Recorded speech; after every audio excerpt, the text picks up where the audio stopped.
Greetings, I'm Solidus-Skully, and welcome back to Kingdom Hearts 3, in an area that we don't actually get to explore in-game, despite it being modeled in the in-game graphics engine, and in turn a rather pointless cutscene where Dilan says nothing of importance, and it's really just there to sort of get characters up to speed to where we are now currently in our plot situation. Enjoy. So this is the place.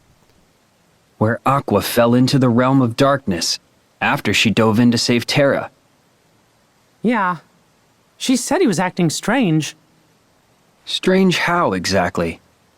She sensed darkness in him. And they ended up getting into a big fight.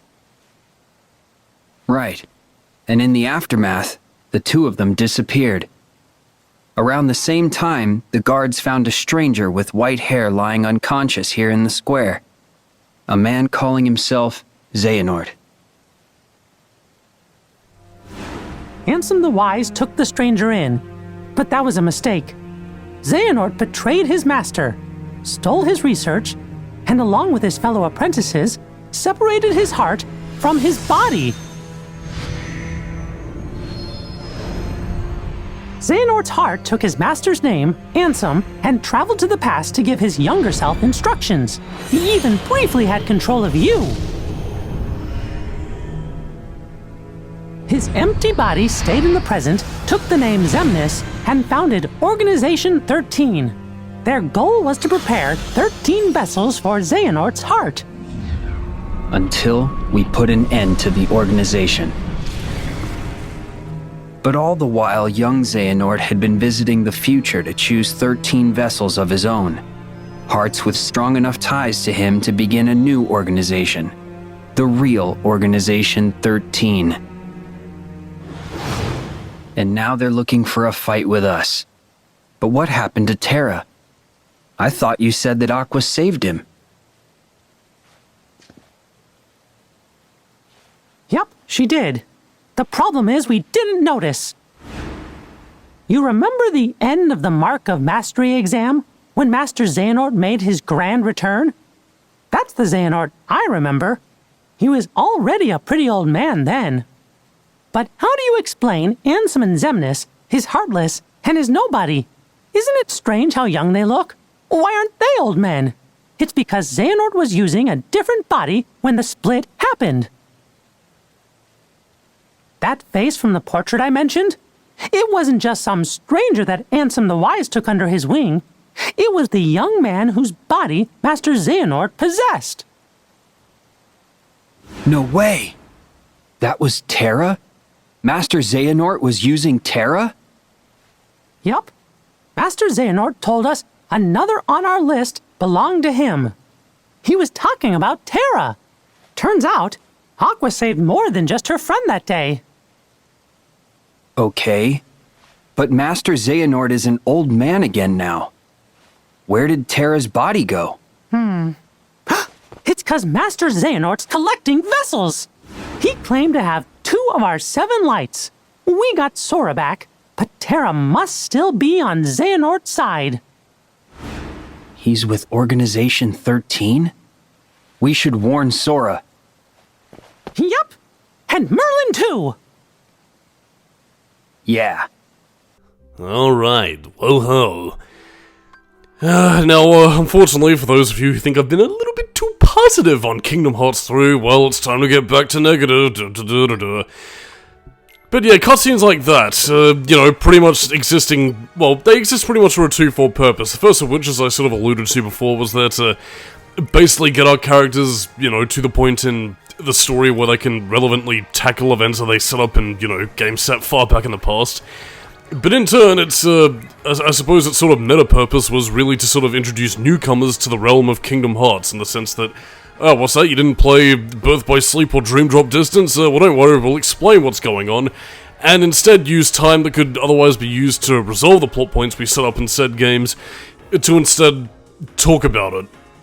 Whoopee. And I mean, again, I do understand why that's there, because I mean, again, as a, video gaming being a business sort of thing, you do need to, take into account the consumer that maybe never played Kingdom Hearts before, but I don't know, I mean, I do understand that from a business mindset, but at the same time, I also have a bit of a mindset of, why exactly are you doing all this setup in, you know, the third entry that's meant to be the finale to the Darkseeker saga? It's, again, I mean, as I mentioned, I either mentioned before, or I mentioned off camera, or I mentioned while I was having a drunken ramble a couple of nights ago. I mean, it's kind of like, you know, starting off with, like, Star Wars Episode 6, and then having flashbacks to Episode 4 for no other reason than to accommodate people who'd never seen the earlier two movies. Again, it's, I don't know, it's an odd way of stacking your story up, but I mean, as I mentioned beforehand, like, I mean, again, if you've been sticking with Kingdom Hearts and it's, you know, very convoluted plotting up to this point, you should be pretty well accommodated, so why jumping into Kingdom Hearts 3 like this would be confusing to anyone is odd, really. Then again, not like it really helped matters anyway, because, I mean, a lot of people who jumped, and again, I brought this up before, but again, who people have them, people who jumped in from Kingdom Hearts 3 only playing Kingdom Hearts 1 and 2, were still equally confused by going, what is all this Xehanort shit, Terra, Ventus, Aqua, Power of Waking, terrible game, Grurblurg were.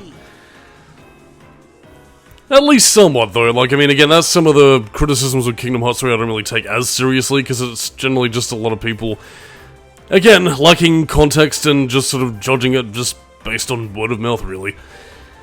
There are some legitimate critiques to be made, as I've already mentioned, but, yeah, in the meantime, though, it's just... Again, I mean, I don't think Kingdom Hearts 3... Well, again, I don't want to say anything just yet, because, again, we do still have a fair bit of game to go, but... I mean, hell, we haven't even gone to our first technical Disney World just... Well, actually, no, we technically have, but we haven't gotten to our technical... I don't know, proper new thing to explore world just yet. Acqueached. But yeah, you know, I'll tackle the story at a later date, just to give me some more things to talk about later. In the meantime, though, yeah, throughout your Gummiship travels, this is what you're going to be doing, just sort of traveling around these little asteroid belts, and this is pretty much where you're going to be mining for the majority of your Gummiship pieces and/or some synthesis materials. Part of the reason why you want to be going to these asteroid fields is because there is a chance that you'll be picking up, you know, some rare materials that you'll either need for, again, the synthesis stuff, or, you know, Keyblade forging. So yeah, if you want to power up your Keyblades, you can pretty much mine these asteroids in the first area for, you know, the likes of Fluorite, on the odd occasion Damascus as one of your rare drops.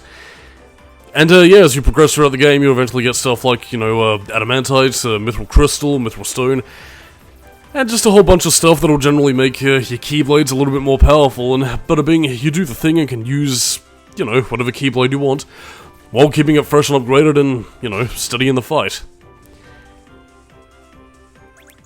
And of course, continue my repeated ramblings, so that gives me a little bit of rheumatism. Yeah, in regards to the purple crystals that pretty much give you blueprints and all that, I don't know whether or not you need more powerful lasers, or if it's just a case of, you know, you gotta complete certain objectives or get a high enough level to destroy those crystals. I really don't know for certain. In any case, though, we also have, taking pictures of constellations. I'll pretty much be getting them as I go, but... yeah, this is part of the technical, oh, don't worry, we still have Final Fantasy in a Kingdom Hearts game, where basically Sora just sort of fucks around and is like, oh, look, it's a picture of a Tonberry, or a picture of a Moogle. There's final fuck to see. Whoopee. It sure is a nice, you know, balance for not including other Final Fantasy characters. I'm sure people would have enjoyed that. In any case, so, onwards to new adventure, throughout the Gummiship segments, and, yeah, if I didn't talk about before, and in terms of how the Gummiship controls, I mean, again, it does have a fairly robust turning radius. Bear in mind, though, I only really have the base ship model to sort of compare it with, so again, if additional Gummiship models that, you know, prioritize speed or defense or whatever, have different handling stats, I'm not really too sure, but, yeah. I mean, the ship handles fairly well. And even with the, you know, the base Gummiship as you're seeing right now, it does, again, it can stack up fairly well on the fight, provided that you're proficient at the controls and pretty good at dodging, so... And I will say this, again, if you're not going after any of the, you know, extraneous content, like, you know, additional bosses or, you know, high-leveled enemies, again, you can effectively beat the entire game with the base Gummiship models, which, you know, is what I do plan to do, unless, of course, I... plan to / have people wanting me to go after the ultimate weapon, in which case I probably will show off some of the other models just for the sake of, you know, getting the Orichalcum Plus, which is desperately needed for ultra-powerful Keyblade weaponry. Then again, I suppose, again, by the time I do get that, I probably won't bother upgrading it, because, again, the ultimate weapon should be, well, you know, ultimate. But yeah, all stuff to do on my own time. In terms of the cleanup video, though, in terms of the cleanup video, so there is still a fair amount of side content for you to do in Kingdom Hearts 3, so again, it's not like you just have the base game and nothing else. I mean, there are things to do. But yeah, to kind of delve into yet another criticism of Kingdom Hearts 3 from a lot of people, really, was really, I don't want to say the dearth of content, but the fact that a lot of people sort of felt it lacking compared to the likes of, you know, say Kingdom Hearts 1 and 2. Which I do think is partially forgetting a few things, because I mean, again, Kingdom Hearts 1 and 2, by the time we had Kingdom Hearts 3, was already, you know, a lot of people well familiar with, you know, the final mixes, which did have a lot more content, which again, if you go back to Kingdom Hearts 1 and 2 vanilla, yeah, that's a bit of a dearth of content there as well, so I don't think that's an entirely fair comparison for a lot of people to make, but yeah, I mean, again, the lack of, like, you know, a Final Fantasy character boss fight or a couple of super bosses, I mean, there is technically one in there, but I'm not going to be showing it off because, again, as expected, the Remind DLC actually has that as a regular enemy, so there's not really much of a point in my eyes. But yeah, I mean, it is the sort of thing where, you know, the lack of a Colosseum battle mode or, you know, the lack of a Sephiroth / other Final Fantasy boss fight really does sort of hurt the game. I don't know, but I mean, that's sort of what I'm getting at here. Like, I mean, again, you don't necessarily need to make the Final Fantasy character's story relevant. I mean, you just need to have, you know, just maybe like a super boss or something. I mean, the amount of people who've been, you know, wanting to have like a Gilgamesh or, you know, Kefka as like a super boss in Kingdom Hearts. Honestly, that sort of thing I feel at least would be a little bit more up people's alley. I don't know. I mean, even just including them in small roles, like, again, to kind of use an example that was intended for Birth by Sleep. Again, having Laguna be the head of the Mirage Arena and, you know, just having a few lines of dialogue here and there, that's really all you need. You don't necessarily need them to be story important. Yeah, but, yeah. Anyway, Nomura did eventually relent. You know, we did eventually get, you know, Squall, Yuffie, Aerith, and Sid, and, you know, the Remind DLC as a bit of an apology. And he did say that in Kingdom Hearts 4 there's going to be a better balance between Final Fantasy characters showing up and, you know, regular Kingdom Hearts stuff, so, you know what, I mean, I will give him credit, you know, people actually listening to complaints and criticisms, it is appreciative, shows a bit of humility. But in any case, so as we continue to go after our next treasure vault, I guess I might as well talk about a few other bits and pieces here and there. Namely, about actually a bit of a misquoting, misnomer, to do with, Tetsuya Nomura, because, yeah, there was actually the discussion a while ago about Tetsuya Nomura's possible retirement in a few years' time. Which is a bit of a misstatement, because again, he was pretty much taking a quote out of context in the sense that he said, what he actually said was, you know, I wonder what's going to happen first, my retirement or the Kingdom Hearts series ending. Which he is pretty much setting up Kingdom Hearts 4 with its Lost Master saga to eventually set up. So yeah, I mean, I don't think Tetsuya Nomura is retiring, at least not for the foreseeable future, but, yeah, I do imagine that this latest saga will likely be the franchise's last. Either that or he's pretty much gonna hand the reins over to somebody else and then they'll do fucking whatever with it, really. I mean, to be completely honest though, I mean, if the latter's true and he does plan on retiring before ending Kingdom Hearts, I certainly hope he ends it on a satisfactory note, but just, I don't know, sort of leaving the franchise open, or... And again, I think I might have mentioned this in Kingdom Hearts 1, I mean, if the whole franchise ends with, you know, Sora waking up on Destiny Islands and it all being a fucking dream, I'm going to murder Tetsuya Nomura, and then everybody on the development staff for making me suffer throughout all these years. Oh, even Maven. But in any case, so, I'll give him at least a little bit more credit than that. I don't think I'd do something that's bullshitty, but then again, I've been lied to before. There we go. Anyway, the reason why you want to be taking those photos of constellations is, again, for getting additional stuff from your synthesis shop, and, I don't know, just seeing a few final fantastically cameos, whatever they're called these days.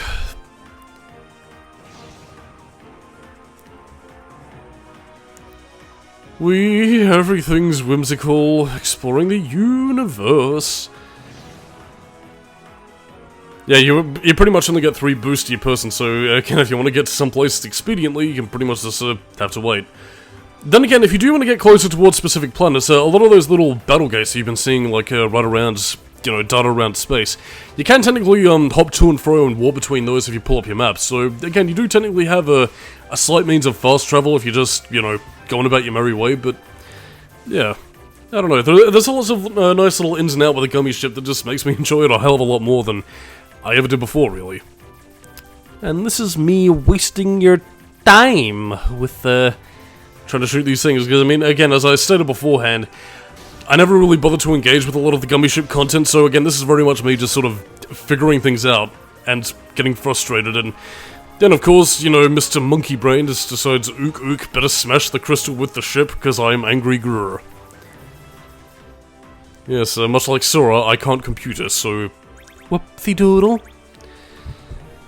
Yeah, that's rather unfortunate, because computer usage and tech savviness is becoming a bit of a concordant theme with our present future of humanity. In the year of our Lord 2025. Dear God, how the hell am I gonna survive? But whatever, that's just me being a wee bit of a dinosaur.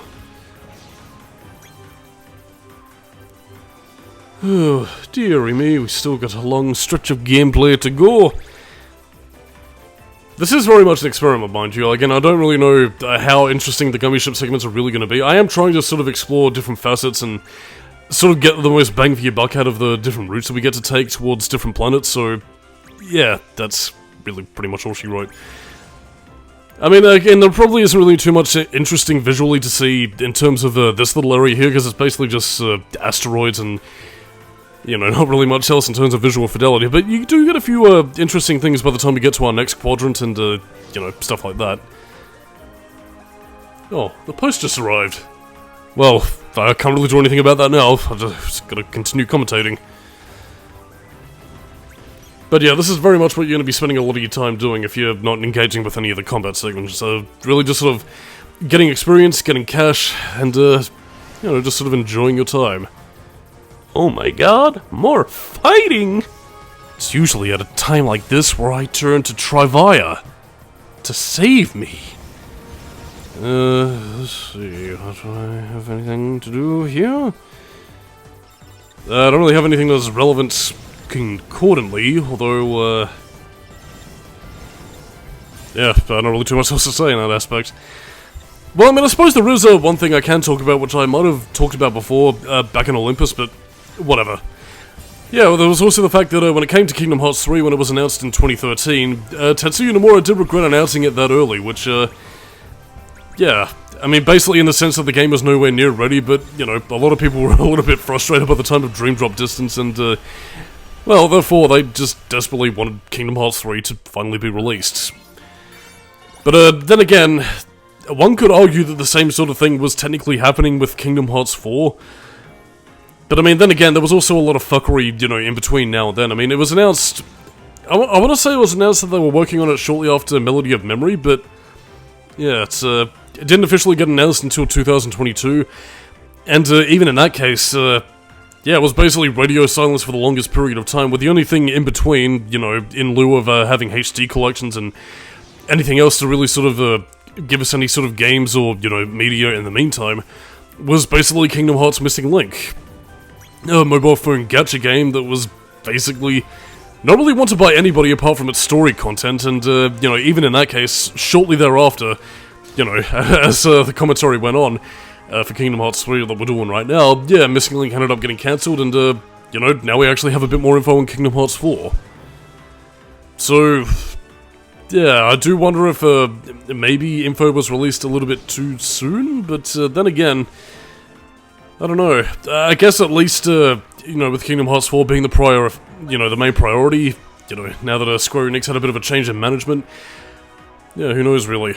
I suppose it's possible that we'll likely be seeing it with a 2027 release date at the earliest, but yeah, I'd be quite interested to see how that pans out. Let's see. I don't know.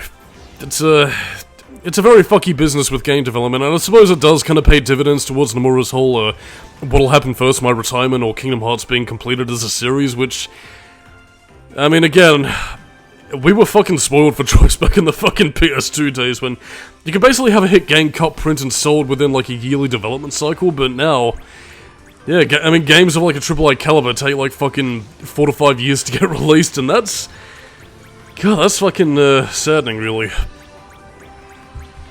But in any case, so, now that we're on... excuse me. Now that we're at our next world, I'm Solidus-Skully, keep it new metal, and I'll catch you later. Bye-bye.